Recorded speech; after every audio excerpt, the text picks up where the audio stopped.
완고하면 가짜 믿음이다. 완고하면 가짜 믿음이다 라는 제목으로 하나님 말씀 증거하도록 하겠습니다. 우리 같이 읽어봤지만 3장을 민수기, 레위기 이 개념이 없으면 이해가 안 되죠. 히브리서에서는 계속해서 광야 생활 동안 이스라엘 백성들이 어떻게 지냈는지, 그들의 삶의 아주 결정적인 모습들을 계속 우리에게 제시해 줌으로써 반면교사 삼는 거죠. 이러면 망한다는 거예요. 아니 그 광야에 있던 이스라엘 백성들 하나님의 능력을 맛봤던 사람들이잖아요. 유월절에 은혜가 있었던 사람들 아닙니까? 옆집에서 초상 났는데 자기 집만 구원받았던 그런 경험들이 있는 사람들이잖아요. 그 사람들이 왜 망했느냐는 거예요. 완고했기 때문에 망했다는 것입니다. 그래서 오늘 11절 말씀해 보니까 그들은 내 안식에 들어오지 못하리라. 중간쯤에 그런 말씀이 있죠. 안식이 뭡니까? 완성의 의미가 있잖아요. 하나님께서 6일 동안 천지를 창조하시고 7일째 안식하셨죠. 그러니까 안식은 완성의 의미가 있다고요. 예수님께서 우리를 이끌어 가셨잖아요. 그럼 우리가 당연히 예수님께서 예비하신 안식에까지 가야 될 줄로 믿습니다. 그 안식에 들어가기 위해서 우리에게 필요한 것이 뭐냐? 바로 1절에서 강조하는 거죠. 1절 첫 마디가 뭐예요? 그러므로죠. 그러므로. 그러니까 우리 힘으로 안 된다는 거예요. 그러므로 함께 하늘의 부르심을 받은 거룩한 형제들아, 우리가 믿는 도리의 사도이시며 대제사장이신 예수를 어떻게 하자는 거예요? 깊이 생각하라는 거예요. 예수님만 깊이 생각하라는 것입니다. 예수님만을 깊이 묵상하라요. 그러니까 이 말씀을 우리가 꼭 붙들어야 되겠습니다. 그래야 하나님께서 우리에게 예비하신 안식에 들어간다고요. 완성이 된다고요. 구원의 결론을 보게 된다라는 것입니다.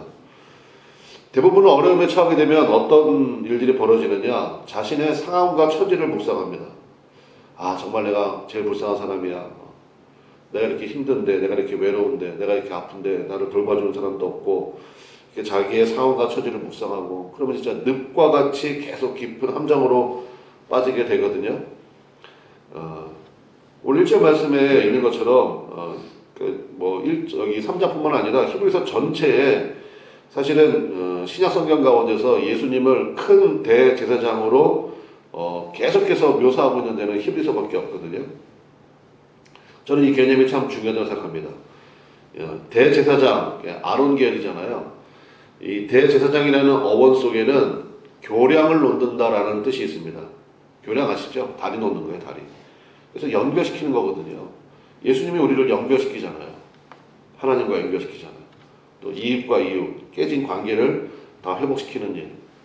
그래서 우리 레위기에서 했지만 5대 제사가 있잖아요. 번제, 소제, 화목제, 속건제, 속제제. 근데 속건제, 속제제가 굉장히 중요하거든요. 이게 있어야 화해가 되잖아요. 화해가 되고 화해했잖아요. 그 다음에 유지해야 되죠. 유지하는 제사가 3가지예요. 번제, 소제, 화목제. 계속 유지해 나가는 거예요. 근데 깨져 있는 상태에서는 유지해봐야 그게 무슨 의미가 있습니까? 깨진 관계를 유지하는 게. 그래서 속건제, 속제제. 그러니까 예수님이 우리의 속건제가 되시고 예수님이 우리의 속제제가 되시잖아요. 그래서 예수님 붙잡는 거예요. 그러면 연결이 된다고요. 대제사장이 다리를 놓는다는 뜻이라고 했으니까. 그럼 그 다음에 뭐가 필요해요? 유지가 필요하죠. 계속해서 그 은혜를 유지해 나가야 될 거 아니에요. 아니 민수기 보면은 6월절 그 다음에 홍해바다 건너고 이럴 때마다 찬양하잖아요. 미리암이 나와서 소고치면서 백성들과 함께 찬양하고, 그게 계속 유지만 됐다 그러면 안식에 들어갔겠죠. 근데 문제는 뭐예요? 안식이 들어가지 못한 이유가 유지가 안 되는 거예요. 그래서 우리가 예수를 깊이 생각해야 한다라는 것입니다. 그러니까 여러분 어떤 상황에서도 오직 예수님만 깊이 생각하시기를 바랍니다. 예수님을 계속 붙잡아야 돼요. 예수님을 계속 의지하고. 그래서 복음서를요, 때로는 정말 예수님의 마음을 우리가 얻기 위해서라도 마태복음, 마가복음, 누가복음, 요한복음 계속 이제 우리 묵상할 필요가 있는 것 같아요. 제가 보기에는. 그리고 계속 예수님의 마음을 우리가 붙들어야 되기 때문에. 말씀의 결론부터 말씀드리면, 결론은 3장 전체에서 얘기하는 게 뭡니까? 예수님 붙들지 아니하면, 그러니까 우리의 초점이 예수님에게서 벗어나면 어떤 일이 벌어지냐? 예수님으로부터 분리되죠. 그러면 결국 안식에 못 들어간다. 그 얘기예요. 18절, 19절 한번 보겠습니다. 18절, 19절. 여러분 연필 같은 거 있으면 표시를 좀 하시면 좋겠는데 18절에 보시면 안식이라는 단어가 나오죠. 그 다음에 18절 중간쯤에 보면 순종이라는 단어가 나오죠. 19절에 보면 믿음이라는 단어가 나오죠. 결국 무슨 얘기냐? 이건 좀 부정적으로 표현했잖아요. 안식에 들어가지 못한다. 순종하지 아니했기 때문이다. 믿지 아니함으로. 그러니까 이게 뭐냐? 안식, 순종, 믿음이 같은 뜻이라는 거예요. 그러니까 이거를 우리가 기억할 필요가 있다는 거예요. 한번 읽어봅시다. 18절, 19절. 여러분 마음속에 믿음은 곧 순종이고 순종은 곧 안식이다. 이 개념을 가지시고 18절, 19절 한번 읽어보겠습니다. 시작. 또 하나님이 누구에게 맹세하사 그의 안식에 들어오지 못하리라 하셨느냐. 곧 순종하지 아니하던 자들에게가 아니냐. 이러보건대 그들이 믿지 아니함으로 능히 들어가지 못한 것이라. 그러니까 반면교사죠. 이래서 실패했다는 거예요. 이 사람들이 약속을 못 받았습니까? 당연히 약속을 받았죠. 내가 너에게 적과 꿀 이른 가나안 땅을 줄 것이다. 약속을 받았으니까 출애굽한 거잖아요. 근데 안식에 못 들어갔죠. 왜요? 믿지 않았대요. 불신했다는 것입니다. 그러니까 믿지 않으니까 순종이 안 되죠. 순종이 안 되니까 결국 안식에 못 들어갔다. 그러니까 우리는 반대로 하면 돼요. 어떤 상황에서도 예수님을 깊이 묵상하고 예수님을 믿으시기를 바랍니다. 그러면 뭐가 돼요? 순종이 돼요. 순종이 되면 뭐가 됩니까? 안식에 들어가게 된다는 거예요. 그리고 이것을 우리가 꼭 기억해야 돼요. 그러니까 이것을 위해서 예수님이 하나님께서 우리 가운데 주신 게 뭐예요? 그게 광야 여정이라는 거예요. 고난이에요, 고난. 요즘에 이제 몸이 좀 아프신 분들이, 저도 뭐 지난주에 꽤 아팠으니까 아프신 분들이 있죠. 고난이잖아요. 그 하나님이 허락하신 거예요. 우리의 머리카락 개수까지도 아시는 하나님이 그런 아픔이 있잖아요. 그런 어려움이 있고. 하나님이 사용하신 방법이 어제도 말씀드렸지만 민수기 다음에 신명기 있다고 했잖아요. 민수기가 광야기, 광야 뒤에 축복이 있다. 신명기는 삼중 축복이니까. 그래서 고난 가운데 우리 예수님 바라보게 되죠. 예수님 저 불쌍히 여겨주세요. 예수님 너무 아파요. 힘들어요. 이렇게 예수님 계속 바라보고 예수님 의지하고 그러면요 어떤 일이 벌어집니까? 우리 마음이 기경이 돼요. 정말 예수님밖에 없지. 내 힘으로 사는 게 아니지. 예수님이 붙들어 주셔야 되지.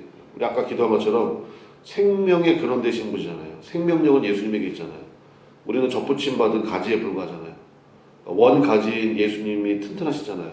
그러니까 예수님만 붙들어야 된다는 거예요. 그러면서 이제 내 마음밭이 기경되는 거예요. 그래, 내 힘으로 사는 거 아니야. 그냥 몸이 좀 아프니까 꼼짝도 못 하잖아요. 만사가 귀찮아지고 힘들고 이러잖아요. 그때 예수님만 의지합니다. 진짜 12의 혈루병으로 앓는 그 여인의 심정이 저도 되게 아프니까 막 자면서도 기도가 되더라고. 예수님 막 부르게 되고 고침받기 원합니다. 그 베드로 장모가 열병으로 막 아팠잖아요. 그때 예수님이 가가지고 그 열병을 고쳐주시니까 베드로 장모가 일어나가지고 예수님을 시중 들었다 그런 말씀 있잖아요. 예수님 일으켜 주십시오. 다 예수님 열심히 시중 들겠습니다. 제가 그런 기도가 나오더라고요. 그리고 이거 고난이 돼서 필요하구나. 그러면 우리의 마음이 기경이 돼요.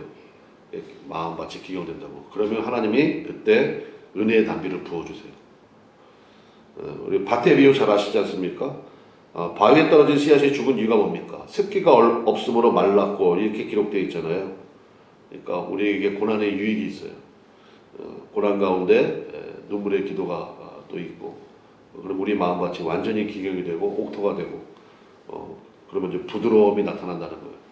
그때부터 정말 넘치는 생명력이 있게 된다라는 거죠. 그럼 이걸 뒤집어 봅시다. 오늘 말씀에 보니까 실패한 이유가 세 가지라는 거예요. 결국 왜 못 믿었느냐, 왜 안식에 들어가지 못했느냐. 10절 보겠습니다. 10절 같이 읽어볼게요. 실패한 이유 세 가지인데 10절 같이 읽어보겠습니다. 시작. 그러므로 내가 이 세대에게 놓아여 이르기를 그들이 항상 마음이 뭡니까? 미혹이에요. 미혹되어 내 길을 알지 못하는도다. 첫 번째 미혹이라는 거예요. 요한복음에 의하면 불신이 곧 죄죠. 예수님을 믿지 않는 게 죄예요. 그 현상이 뭐로 나타나요? 불안감이에요. 요한복음 15장 5절에 보니까 나를 떠나서는 너희가 아무것도 할 수 없습니다. 그러니까 여러분 이 말씀을 붙드시기 바랍니다. 예수님 떠나면 내가 아무것도 할 수 없구나. 이 말을 뒤집으면 예수님 안에 있으면 무엇이든지 할 수 있죠. 예수님이 그랬잖아요. 할 수 있거든이 무슨 말이냐. 믿는 자에게는 능치 못함이 없느니라. 그래서 실패의 원인 첫 번째, 마음이 미혹됐대요. 그래서 맨날 그 무당 찾아다니고 전 보러 다니고 하는 사람들의 특징이 있다고 그랬잖아요. 두려움은 피하고 욕심 채우고. 마음이 미혹된 거예요. 아니죠. 그럴 때마다 더 예수님 의지해야 되죠. 그리고 첫 번째가 마음이 미혹됐고, 마음이 미혹된 사람, 그러니까 불신 가운데 있는 사람들의 특징이 뭐예요? 고집이 세다는 거예요. 그래서 13절, 15절에 계속 경고하죠. 13절 말씀 보겠습니다.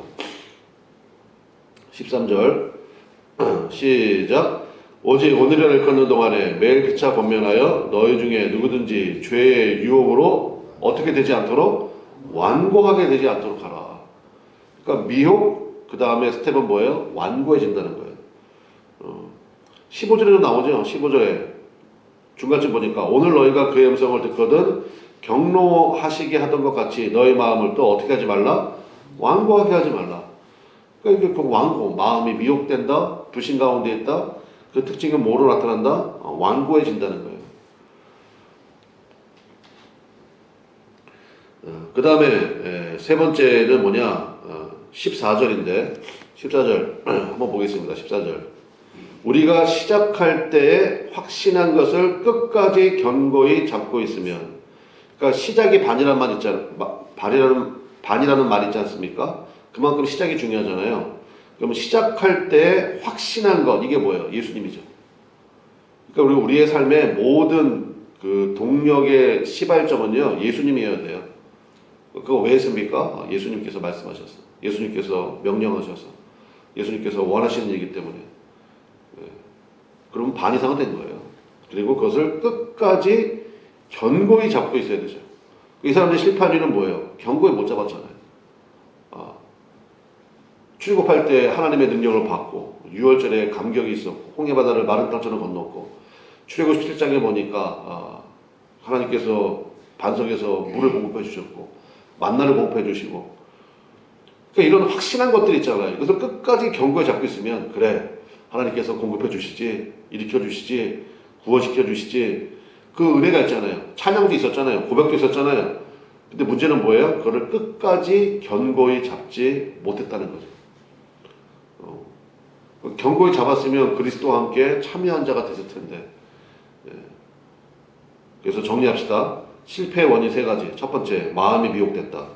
두 번째, 결국 그래서 완고해졌다. 세 번째, 시작할 때 확신한 것을 끝까지 견고히 붙잡지 못했다. 우리는 그 반대로 하면 되죠. 아까 말씀드린 것처럼 오직 예수. 그래서 여기 중간중간에 권면이 나오는데, 특별히 오늘 말씀을 보니까 13절에도 나오고 또 15절에도 나오는데, 오직 오늘이라 일컫는 동안에 매일 피차 권면. 그래서 우리가 새벽 기도가 중요한 거예요. 오늘도 여러분 새벽에 은혜 되신 분들 있을 거예요. 왜요? 지금 권면 받았잖아. 매일 피차 권면하는 거예요. 오늘을 일컫는 동안에. 그래서 이 완고함을 깨는 것이 뭐냐? 바로 믿음의 공동체 생활이거든요. 어떻게 내 마음에 꼭 맞는 사람만 있습니까? 그렇지 않죠. 근데 그렇게 하면서 제가 가끔 말씀드리잖아요. 거제도에 있는 몽돌 해수욕장.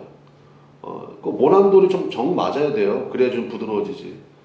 그 뭐가 나 있으니까 계속 다른 사람들 찌르고, 나도 찔림받기도 하고, 그러면서, 이게 아닌데, 이러면 안 되는데, 그러면서 고난 가운데 기경되는 거죠. 하나님 이거 고침받기 원합니다. 하나님 내 안에 왜 이런 모습들이 있을까요? 이런 완고함이 있을까요? 주님 이거 고침받기 원합니다. 그리고 이제 권면 받아야죠. 계속 말씀을 통해서 권면 받고, 그런 게 있어야 결국 끝까지 예수님 붙들고 나갈 수 있다. 무엇보다도 자아에 대한 신뢰가 깨지게 된다라는 것입니다. 말씀의 결론 맺겠습니다. 여러분, 시작이 예수님이어야 됩니다. 그리고 끝까지 예수님 견고히 붙잡으십시오. 그래서 오늘 새벽에는요, 우리 같이 그 기도 좀 하면 좋겠어요. 예수님만 계속 불러요. 예수님, 저를 불쌍히 여겨주십시오. 예수님, 예수님께서 나병 환자도 고치시고, 소경의 눈도 뜨게 하시고, 18년 동안 누워있는 중풍병자도 고치시고, 다 하시잖아요. 심지어 죽은 사람도 이렇게 세워주시고, 능력의 예수님이시죠? 그 예수님 내가 의지합니다. 주님 불쌍히 여겨주십시오. 긍휼을 베풀어 주십시오. 이번 주가 우리 그나무 아래 창립 1주년인데 우리가 좀 기도해야 되겠어요. 정말 하나님 귀한 은혜와 역사 있게 해주시고 정말 예수님께서 원하시는 끝까지 예수님 견고히 붙잡는 그런 믿음의 사람들로 크게 번성하게 해달라고 오늘은 새벽에 좀 그 기도 좀 많이 하면 좋겠습니다. 기도합시다. 예수를 깊이 생각하라 그랬습니다. 오늘 이 새벽에 예수님 깊이 붙들기 원하고 끝까지 견고히 붙잡을 수 있도록 역사해달라고 내 생각에 내 마음에 예수님이 충만하기 원합니다. 그 기도 우리 하나님 앞에 간절히 합심해서 간구하기 바랍니다. 그때 하나님의 귀한 역사 마침내 안식에 들어가게 하시는 귀한 일들을 우리가 누리게 될 줄로 믿습니다. 다 같이 주여 한번 부르고 간절히 기도하겠습니다. 주여 하나님 아버지 역사하소서 인도하소서 주의 말씀 따라 행하기 원합니다.